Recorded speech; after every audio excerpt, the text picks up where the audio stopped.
taona 2024 tsika izao a ahoana ny fijeriny antoko MFM ny zava-misy eto Madagasikara amin'izao fotoana izao amin'ny ankapobeny zany hoe fijery amin'ny ankapobeny mety mbola misy ihany nidirantsika amin'ny antsipiriany fa ny fijerinareo azy na ny fanaovana politika na ny politika ampitantanana zava-misy eto Madagasikara ahoana ny fijerinareo azy? Ya, ny fanaovana politika aloha eto Madagasikara izao vanim-potoana 2024 zao dia sarotra ny fanaovana politika. Sarotra satria ny fanjakan'ny vola tonga dia zay nilazako azy. Tsy manam-bola zany ianao ya, zay fanjakan'ny vola zany no nanjaka fa tsy nifoto-kevitra intsony. Anika zay mahasarotra azy ny MFM dia amin'le fitezana zay, amin'le fitezana natao tamin'izay dia tsy nanana hevitra loatra hoe ampiasa vola amina resaka fifidianana ohatra resahako zay fa izy ndray kosa amina resaka fiariana zany mivelatra zany reo zone France rehetrarehetra reo ane saika foto-kevitra ninga taty amin'ny MFM daholo reny zany ny MFM anisany nangana andreny libéral zany libéral zay le izy zay ka le hoe fanaovana politika eto ny tsofohana ny mpandrara mpanan-karena te hiaro ny arenany hiditra ao anaty fanjakana ny fanaovana politika eto izay mahasarotra azy ka tsy maintsy mampiasa vola zay raha mandeha ampahatsorana zany fanaovana politika amin'izao fotoana zao reo parti historique anisan'izay ny AKFM KDRSM ny AREMA ny MONIMA vonjy tsy mivaky tsy nitezana tamin'ny vola reo fa tezana tamin'ny foto-kevitra ary tsy hizara vola mihitsy reo na inona resahantsika eto ary zay mifavoazan'ny firenena amin'izao fotoana zao. Ny olona efa zarana vola zao zany mety tsy mampanana olo mbo fidy anareo satria nareo tsy manome vola rehefa batonga ny fifidianana zany londrasan'ny olona zao zay le hoe diso koa le fanaovana politika eto amintsika lay fizarana vola tsy makany amin'ny fampandrosoana fa fiarovana ny arena fiarovana ny seza dia manahoana zany ny firenena amin'izao fotoana zao tsika miresaka zao sahirana amin'ny firenena ny vitsy anisa zay everina fa mety anana manam-bola zany no mivelona no afaka manao politika eto fa reo olona manana foto-kevitra te ampandroso ny firenena za tsy miteny hoe tsy te ampandroso le nanam-bola fa tsy mitovy ny fomba hitantanana sy fomba fijerevana ny atao hoe fampandrosoana amin'ny lafiny rehetrarehetra zany ka eo zany ny olana nanjaka loatra ny fahefan'ny vola teto Madagasikara amin'ny fanaovana politika izy io zany tokony misy lalàna ihany apetraka mazava tsy voaovo zay satria ianao tsy manana olom-bo fidy eny anivon'ny anteny meram-pirenena na eny anivon'ny anteny merandro olona tsy voaovo zay satria ny mpanam-bola mifehan'ireo zao amin'izao fotoana zao ka sarotra zany raha tsy misy révolution ngeda be apetraka niezaka ihany ny candidat raiky ambin'ny folo farany teo tamin'ny 2023 amin'ny resaka hoe anadio tokotany raha tadidinareo tsara hoe tokony diovina aloha ny tokotany vao manao fifidianana ny MFM mikevitra amin'izay yaka izy mitondra hevitra ina le tokotany diovina ya ohatra fotsiny zay resantsika zay hoe maro ny zavatra tokony diovina amin'ny fanaovana politika eto amintsika zany voalohany indrindra ny lalam-pifidianana zany dia tsy mipetraka mazava tsara mihitsy amina inona re zany ilazako azy hoe fa lalam-pifidianana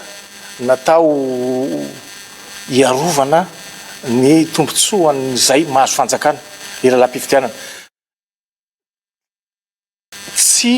ny fanekeny rehetra zany asana tokony isy zavatra iraisana zany mikasika an'io lalam-pifidianana io ka eo zany tsika zao lalam-pifidianana resiko ohatra fotsiny a ny resa fampiasam-bola eto amin'ny fifidianana zany tokony voajery zay ny resaka fa misy lalàna zany any hoe famatsim-bolan'ny parti politika misy lalàna zany any misy lalàna le izy fa izay resako amin'izay fa lay fampiarana an'le izy mihitsy anie tsy mazava le plafonnement ny vola ampiasaina zao ohatra dia tsy voapetraka mazava zay ny eo ihany koa zao ny resaka hoe bulletin unique sa multiple tsy fantatro be dia be ireny zany mbola ady hevitra tokony isy eo eo amin'ny lafin'ny fifidianana sala am'izay zany izy fa mbola be dia be misy 600 article eo anie ny code électoral napetraka ao anatin'izay fa tsy misy mieritseritra raisiko ohatra fotsiny zao ny filohan'ny antenymeran-dolona zao nanolotra volavolan-dalàna izy teo mikasika ny resaka genre resaka vehivavy zany amin'ny fanaovana politika iny anie tsy hoe ratsy fa le fototra marary ny fanaovana politika mihitsy dia le lalam-pifidianana amin'ny akapobeany tsy voajery zay fa zavatra anankiray kely zay le mahatonga le hoe 600 article voalazako teo mety voalaza ao anatin'izay 600 article zay le resaka genre fa lay en général mihitsy zany be dia be mihitsy zany zavatra tokony ho jerevana mikasika ny lalam-pifidianana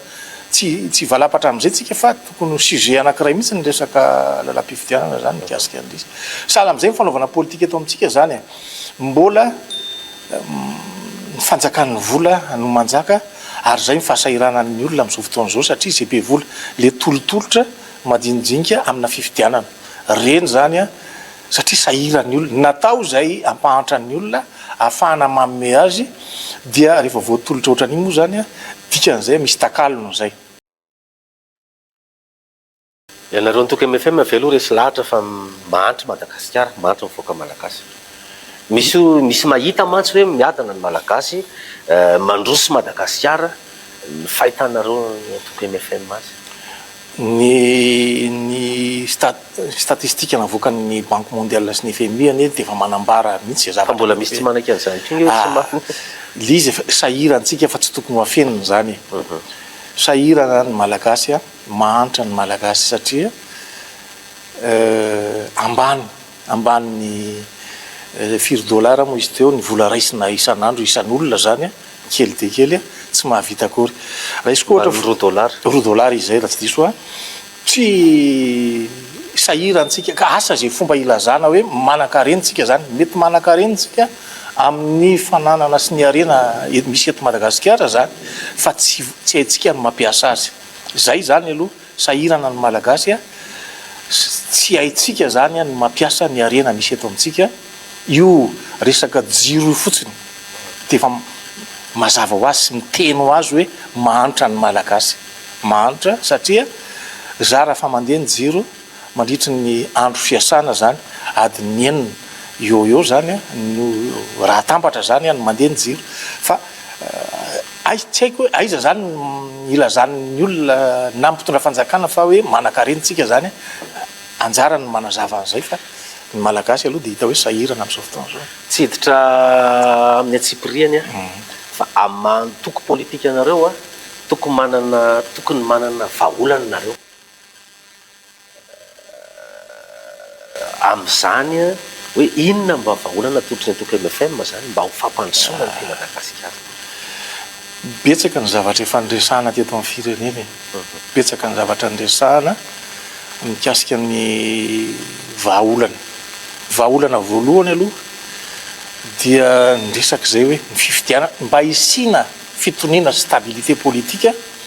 dia ny fifidianana ny lalam-pifidianana mila jerevana io zay aloha vahaolana anankiray satria amin'izao fotoana zao tsika mbola ny MFM efa mametraka an'le hoe biométrisation amina élection fa tsy fanjakana tsy mieritreritra an'izay fa ny MFM efa nifampiresaka tamin'ireo mpamatsy vola fa vonon'ireo amatsy ny vola mikasika an'izany zany zao dia vahaolana fa tsy misy mandray zany hoe eken'ny mpanao politika eken'ny malagasy zany ilay hevitra hoe ny fametrahana ny faritra tena hoe ahafahany faritra mizakatena zany isaky ny faritra zany reny zavatra reny zany proposition naroso zay hoe ny MFM de efa nanolotra an'izay fa maninona ny fanjakana tsy mametraka raisiko ohatra fotsiny hoe ny fifidianana filohan'ny chef de région tsy natao fansoloana fotsiny gouvernora zany reny zany de efa hitanareo tsara tsy miaino zany ny fanjakana tsy miaino ny fanjakana na fanjakana am'izao na ny teo aloha ary resahako zay fa manjary le fanjakana am'izao foana nge zany ny voateny raha io resaka régionalisation io ane efa tokony teo aloha nge de efa napetraka mazava tsara mihitsy ny resaka fokotany raisiko ohatra fotsiny fokotany nge tokony fidin'ny vahoaka ary ny zay le hoe amany amin'ny lalam-pifidianana koa nge fokotany afaka manatanteraka ihany koa ny fanisambahoaka fa tsy olona karamaina avy any amin'ny CENI ohatra fotsiny zay resahako zay tolo-kevitra dolodolo zay zavatra andresahany zay zany fa izy moa mitatana eo izy mitondra ny fanjakana fa ianao zany tsy hoe nafenina fotsiny zay hevitra zay fa efa naroso zay fa tsisy mena ary ahoana ny fahitanareo ny momba ny resaka fitantanana raha-mpanjakana amin'ny ankapobeny le resaka administration zany hoe mandeha ve io tena io ve ny tokony ho izy le système mihitsy zany le rafitry ny fitantanana raha-mpanjakana amin'ny ankapobeny io zany ny système nolovaitsika aloha tamin'ny fanjakana mifandimby teo fa le système aloha tokony misy zavatra atsaraina amboarina zany mba ahafahan'le izy mizotra araka tokony raisiko ohatra me ohatra anankiray anao fotsiny ahy rehefa irotsaka hofidiana ianao tamin'ny fifidianana na communal io na ben'ny tanàna io na filoham-pirenena io dia mandoko caution dia mandrotsaka an'izay any amin'ny toerana zay misy anao any amin'ny toerana misy anao ilatsahanao ny commune andresahako zany ny ben'ny tanàna fa rehefa aka an'io vola io anao fa mahazo 10% tsy raisinao any io fa ty-Antananarivo de inona ndresahanao am'zany mikasika an'izay lay fitsinjaram-pahefana mihitsy tsy mipetraka araka ny tokony ho izy zany hoe ny administration rehetrarehetra zany tokony efa mipetraka tsara any amin'ny région efa andolodolo zany tsy misy manao fa mbola aty amin'ny fanjakana foibe no manatanteraka sy manao ny asa rehetrarehetra zany hoe na nihetra avy any amin'ny faritra raha de miakatra aty amin'ny fanjakana foibe zay vao mandeha miparitaka any amin'ny tsy mety zany zay raha tsy mety zany fomba fitantanany io régionalisation io de efa mametraka ny resaka modernisation tsika amina resaka fitantanana amina resaka fandrosoan'ny tanàna zay zany tokony ho atao fa tsy finina ity Antananarivo ny fahefana ray manontolo ny resaka ianao tery aloha tery hoe mila manao révolution zay ty Madagasikara ty vao mety ho tafarina révolution tahatahaky ny ahoana zany nisy ny révolution socialiste tamin'ny andron'ny filoha Teolo Dederatsiraka amin'izao tsika 2024 zao révolution tahatahaky ny ahoana no tokony hisy efa nisy ihany koa ny révolution orange tamin'ny 2009 ty Madagasikara mbola zao iarahantsika mahita zao le révolution resahako eto tsy révolution fikomina na andray basy fa ame ohatra ty firenena ty tanitsika ty malalaka tsara ny malagasy dia miaina amina fambolena sy fiompiana ny lalana afahana mivezivezy any amin'ireo toerana resahako reo tsy misy zavatra tokony zay le révolution tiako resahana hoe mifehy mihitsy sika menakavy mifehy fekibo de andao ifantoka amina resaka fambolena sy fiompiana izay zao révolution karangeda be zay hoe ndaotsika satria ny tenin'ny filoratsiraka tamin'izay zay hoe amin'ny taona 2000 zay firenena afaka mamatsy ny mamelona amponinao aminy sy mananambombava dia firenena matanjaka tsy vitatsika zay amin'izao fotoana izay révolution zay tokony ataotsika zao izao zany tsika io zao resaka herinaratra io angovo zao tsika mbola miverina amina labozia eto andrenivohitra andresahako 5,000 ny mponina Madagasikara no manana herinaratra mbola misitraka herinaratra tsika nefany firenena ngeda be ty manana ny entina ny angovo rehetrarehetra zay verina fa tokony azo vokarina afahana misitraka an'izay tsy natao zany hoe mila le mampametra-panontaniana ny olona hoe le zany zavatra zany fe azo atao raha azo atao maninona ny tsy ataon'le mpitondra azo atao zany fa ny programmany ane mamirapiratra sy nikitana ny azy loha ny mamahy azy zay zany ny anazy fa tsy lay marary ny mponina le marary ny vahoaka ny marary ny vahoaka zay resahako zay ny sakafo hoaniny marary ny vahoaka ny jiro iasany marary ny vahoaka azo atao zany io fitrandrahana angovo sy efa tamin'ny andron'ny président Rajaonary Mampianina izy fa maninona zao vo atao dikan'izay satria président Rajaonary Mampianina nanao fampirarahana tamin'ny base toliara resano ny tsy base toliara fa inona moa le herinaratra sahofika tamin'iny ange de fa nisy tokony efa natao reny fa izao vo mieritreritra andehanao an'izany firy taona teoriana dimy taona taritsika mila mpitondra mahatakadavitra tsika fa tsy atendron'orona fotsiny zany no afahana mitondra nyty fireneny ty de matoramaso ve zany tehiteny hoe tsy mahay mitatana ty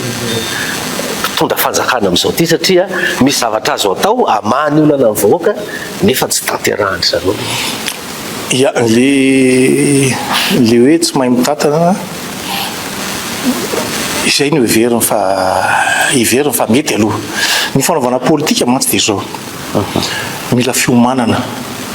mila fiomanana ary mila ihany ko olona zay iverina fa manana matakadavitra zay zany no tsy ampy amintsika am'izao fotoana zao ohatrany hoe mpitondra fanjakana tonga ho azy ve te hitatana fanjakana fa tsy ny homana izay ny fahavoazana io hitako ihany fa le ndresahako taminareo tamin'ny voalohany hoe le fanjakan'ny vola manjaka eto amintsika dia tsy miomana hitondra fanjakana fa le vola no ampiasaina mila fiomanana zany ny fitantanany ny firenena izay mifahavoazantsika sahala am'izao io ary mbola misy ihany koa reo mibaiko atsika zany any velany izay ty anana tompontsoa ty aka tompontsoa eto amin'ny fireneny ty anisan'izay zao ny reny malala ohatra zany de mbola manana hevitra ihany izy hoe amin'ny mazana-tany atsika de misy na ny fametrahana gouvernement range de fa misy toy ny olon'ny frantsay zany rehetrarehetra zany de mbola anisany fa tsy manana ny fahaleovatenany mihitsy ny malagasy anisan'ny olana daholo zay resahako zay le mpitondra veny no mahatonga le Madagasikara tsy manana fahaleovatena sa le vahoaka malagasy mihitsy koa ny manahirany ka le vahoaka risika de vahoaka nge resin'ny fahantrany fa ny mpitondra de lalovina amina resiko ohatra fotsiny volana zay samborintsika tamin'ny banque mondiale sy ny FMI zay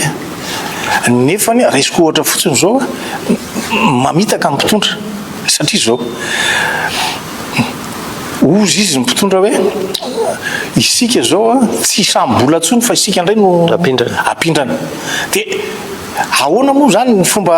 afahantsika zany hoe apindram-bola atram'izao tsika masin'andro androany zao mbola misambola tsika vo natao ndray ny fifanarahana signature voaingana tiasika amin'ny resaka feky sy ny ka osa lay vola samborina lavy tia ny vahoaka nefany no mandoa ny famerenana an'io 10 taona any aoriana any mitaranaka faramandimbo zany ka eo zany tsy azoko loatra amin'le fanjakana tsy le fampiasam-bola amin'ny tokony ho izy no atao le fanjakana zany fa izay iverina fa mahafinaritra azy tsy ilain'ny vahoaka akory sa ve tokony fampiarana ve ny vola osamborona dia tia nanaovana azy zany efa ny matony fa ny mpitondra fanjakana ny fidina manana fahefana izy meny vahoaka fahefana izy mikasika an'izay ka eo tsika aloha zany ny téléphérique zao eo tantananarivo io ny téléphérique zao tena ilain'ny vahoaka marina ave neno RNM zao tsy misy tsisy voany vokatra mihitsy any faritra bekily izy tena midy tanteraka mihitsy fa maninona ny tsy sokafa amin'ny fanjakany maninona tsy atao zany lalana zany fa 300 ny kapoka any kapoka amin'ny vary 300 nefa ny raha sanatria marary le olona mividy fanafody amin'arivo na manalina le vary kely ny aretana nandritry ny efa bolana 5 volana tsy masehaka akory amin'ny zavatra atao zany mila filaminana daholo mila filaminana fomba fitatahana eto amin'ny firenena ono ny Antoko MFM ve mpanohana sa mpanohatra ny fitondrana misy fantaninao petrako aminao manko arakaraka ny valiteninao rehefa avy eo ny Antoko MFM sady tsy mpanohana ny tsy mpanohatra fa mitondra vahaolana ho an'ny firenena izay tsy mametraka hoe izay mpanohatra fa izay mitondra vahaolana ho an'ny firenena ka raha ohatra zay mpanohana ny fitondrana efa niarany asa tamin'ny fitondrana zany raha ohatra zay tena mpanohatra dia efa hitanareo zany ny hevitra napetraky ny MFM hoe ndao fa lasa zao nanohatra ny fitondrana fa kosa tsy izay fa mijery ny fomba ifanolorana hevitra eo anivony mpitondra fanjakana raha ohatra ka ilainy zany mba misy mieny ve nefa nareo mieno anareo ve le mpitondra fanjakana sa dia miteny any hevitra fotsiny ny fitenenana ho an'ny firenena tsy anenenany miteny foana isan'andro misy mandray fa kely apahany kely atao hoana fa dia ohatrany ina mozy teo rano atondraka andamosingisa le izy tsy mampaninona zany fa miezaka foana zay milaza ny marina eto amin'ny firenena tea amin'ny farany tsy maintsy isy andray ihany ny hevitra aoriana tsikivinareo zany tsikivika misy mieritreritra zany mandeha ny resaka hoe mety isy fikitiana ny olalampanorenana io asa ahoana ny hevitry ny MFM zany hoe mety ampy mandandray misy zavatra okitiana ao anatin'ny lalam-panorenanao le fikitiana lalam-panorenana aloha azo atao satria amin'ny andininy fa 220 fikitiana zay mananjoa ny filohan'ny repoblika mikitika ny lalam-panorenana amin'ny alalan'ny fitsapakevim-bahoaka sa amin'ny alalan'ny amin'ny alalan'ny conseil de ministre zany ary lanina eo amin'ny anteny mera rotota roa apatelony izy zay avy eo ihany koa avy eo ihany koa référendum misy zay misy ny azo kitihana zany misy tsy azo kitihana ny azo kitihana efa hevitra narosiny MFM zao hoe rehefa tery ohatran'io ny firenena sahirana ohatran'io ny firenena dia tokony ampiantso ny parti politika ny filohan'ny repoblika hijerevana vahaolana ho an'ny firenena inona ny zavatra tokony ahitsy inona ny zavatra tokony atsaraina amin'ny lalam-panorenana io iny anankiray le article 162 le article 163 indray raha io zany ny zavatra horesahana dia mbola manitsaka lalam-panorenana indray zany le article 163 ny article 163 zany mazava tsara mihitsy hoe tsy azo ataon'ny filohan'ny repoblika no mampitombo ny mandahana izay ny article 163 tonga dia fitinika fotsiny zay tsy azo ny atao ny mikitika ny lalam-panorenana ka mampitombo ny mandahana na inona zavatra mitranga eto amin'ny firenena na inona misy otakotaka eto amin'ny firenena zay zany fa raha mikitika an'izay izy dia mbola manitsaka ny lalam-panorenana ihany izay tsy voahajantsika foana hatramin'izay ny lalam-panorenana ka ozy aho hoe azo atao fa any amin'ny article 162 mananjo izy hikitika ny lalam-panorenana ny tena anao teo hoe tsy voajantsika indray ny lalam-panorenana ianareo Antoko MFM ve efa nahita karazana na endrika tsy fanajana lalam-panorenana nataony zao fitondrana zao be dia be aneny tsy fanajana ny lalam-pandrenany petsaka zany io raisiko ohatra fotsiny ireo fisara-pahefany ireo fotsiny zao dia tsy voady zay raisiko ohatra fotsiny le tsy voaja moa zany dia hoe ny mpanao lalàna ny fampiresaka any amin'ny mpanatanteraka zany hoe mandray baika eo amin'ny mpanatanteraka zay zao dia efa tsy voaja efa tokony ho mpanara-maso ny asana mpanatanteraka zany ny mpanao lalàna dia santiona fotsiny zay resahako zay inona koa resaka fifidianana io fotsiny io fifidianana io koa dia tsy voady zay ka za zany mametraka hoe maro ilay tsy fanaran-dalàna zany mikasika ny fanitsana ny lalam-pandrenana io ary mampimenimenina ny atoko-mpanoatra amin'izao fotoana zao mandeha koa ny resaka isy fitsipaham-pitokisana ny gouvernement Ntsay Christian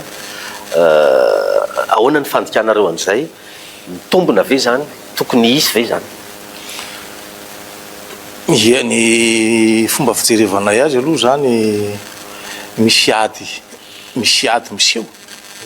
eo anivon'ny mpitondra fanjakana amin'izao fotoana zao samy mpitondra fanjakana ary efa niaraka hatramin'izay miseho ny ady amin'izao fotoana zao resaka mety ho resaka tombontsoa isan-karazany ny tantara koa ny tsy mba fanadino fa matetika zany rehefa tsy mifanaraka amina resaka tombontsoa dia mivoaka ho azy ny fanaovana inona moa izy teo fitsopaham-pitokisana zany raisiko ohatra manahirana tamin'ny andron'ny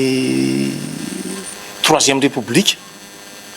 tapany voalohany angambany izy zay tamin'ny andron'ny Ravony premier ministre Ravony sy professeur Jafy Albert raha tsaroantsika tsara nisy fitsopaham-pitokisana natao tamin'ireny fotoan'ireny dia lasa moa zany ny filoha hatray ny premier ministre Ravony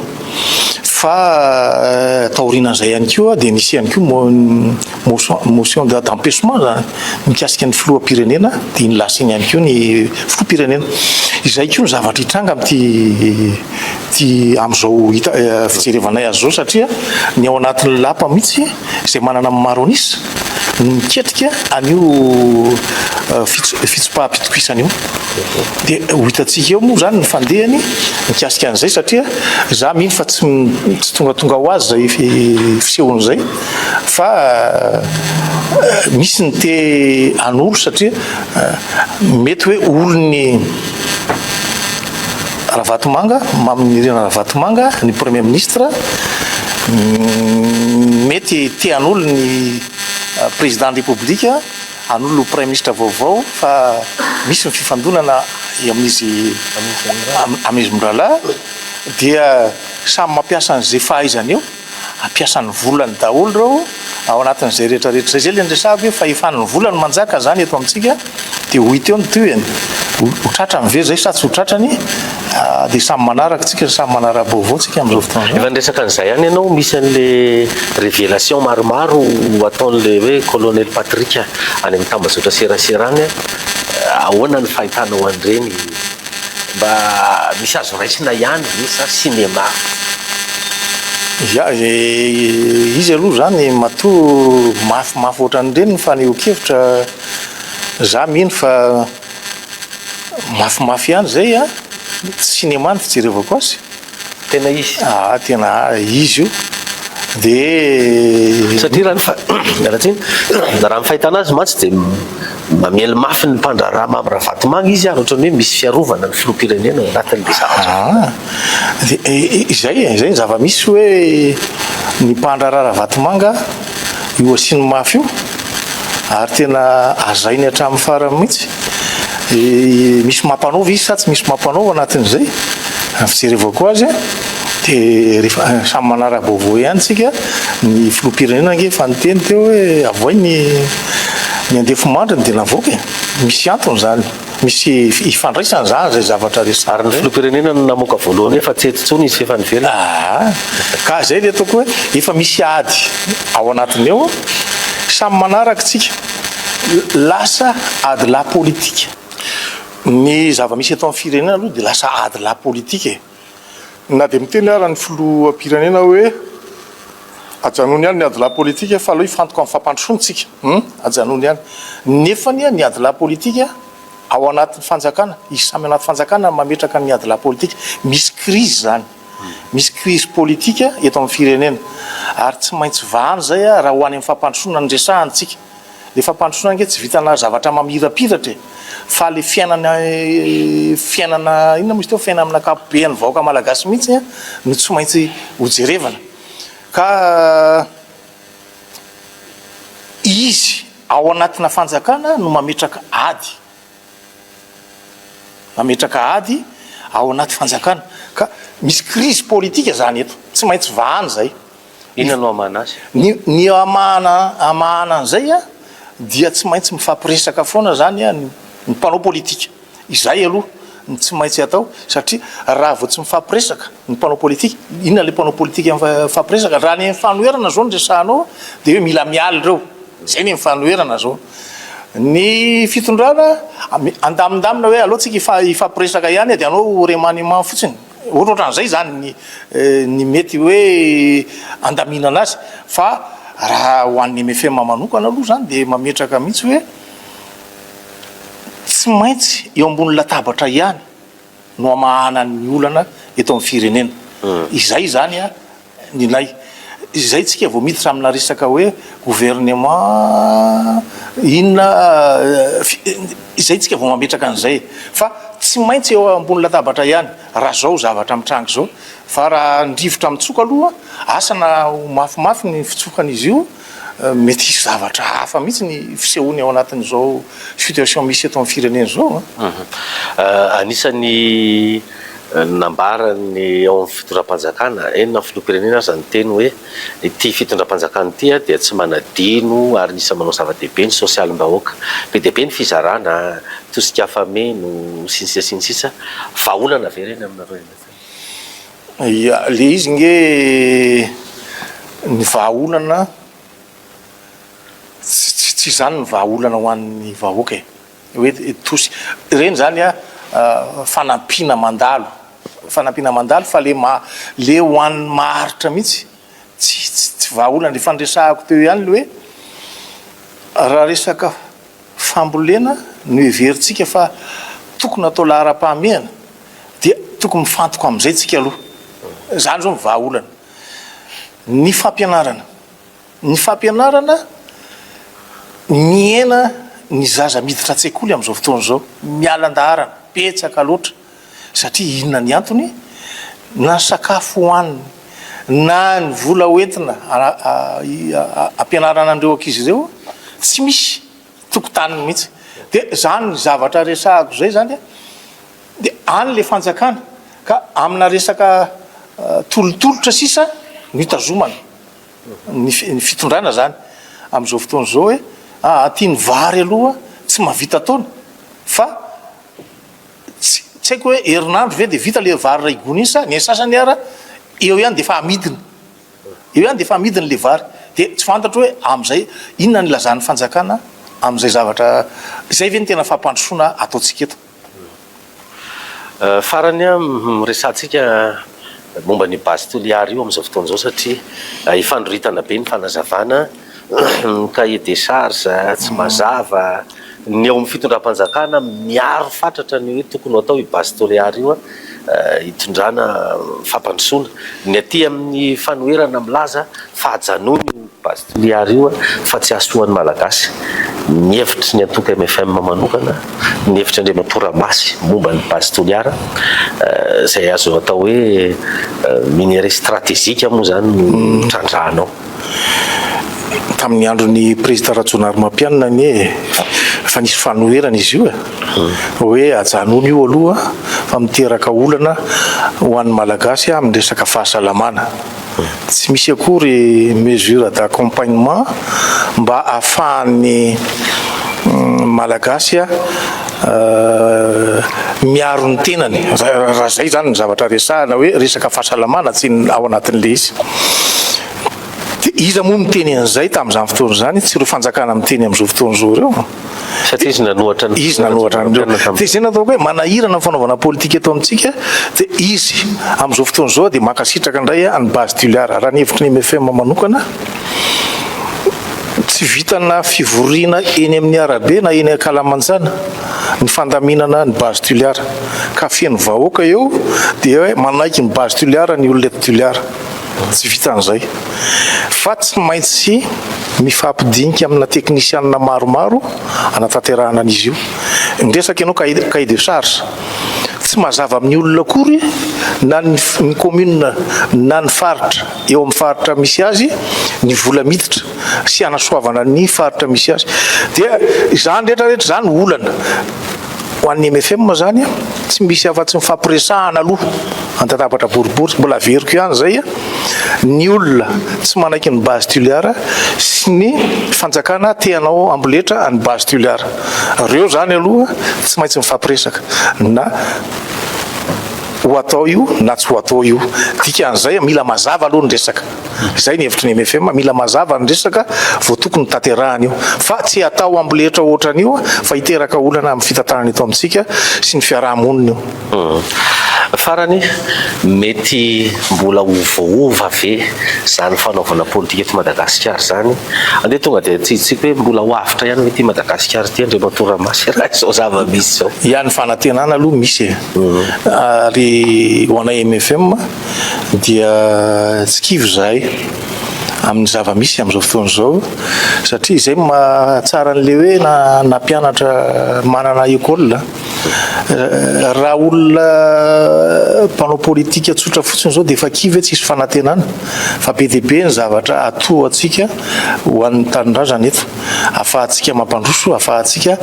mivoatra zany ny fanaovana politika indrindrindrindra. Ary samy efa mezaka dolidolo zany ireo namana mpanao politika te ametraka zavatra tsara sy tantara tsara ho an'ny firenena amin'izao fotoana izao. Fa raha hoe avy hatrany dia milavilefina hoe tsisy fanantenana intsony, tsy mety zany, tsy mendrika zany. Fa fanantenana aloha misy. Ary inona moa le fanantenana? Ny tamin'ny 2013 tsika dia nanao fionam-be teny amin'ny CCI Vato mikasika ny fampihavanam-pirenena. Eo ihany koa ilaina zany zany fampihavanam-pirenena, fiekekeloka, ny fibebahana, ny fahamarinana ary ny fampihavanana. Reo rehetrarehetra reo dia ao anatin'ny fivoizana n'izany zahay amin'izao fotoana izao hoe naninona mpanao politika teo aloha tsy mba mieritreritra ny zavatra nandaniana fotoana teny amin'ny CCI Vato. Misy azo raisina ny zavatra misy, ary efa mitodika amin'izany mpanao politika amin'izao fotoana izao hoe andaotsika hijery ny hoavin'ny firenena tia, irahana ihany koa amin'ireo azo lazaina hoe ny etombohan'izy iny ange ny fiangonany. Ny fiangonana ny tena nametraka an'izay, ary manana didy amin'izany ny fiangonana satria latsaka katerena ihany koa ny firenena amin'izao fotoana izao. Izy eno miteny ihany ary enjakenjana ny fomba fiteniny, dia reny rehetrarehetra zany mila jerevana dolidolo, ary zay mahatonga amin'ny teny hoe misy fanantenana no avy ny firenena teny.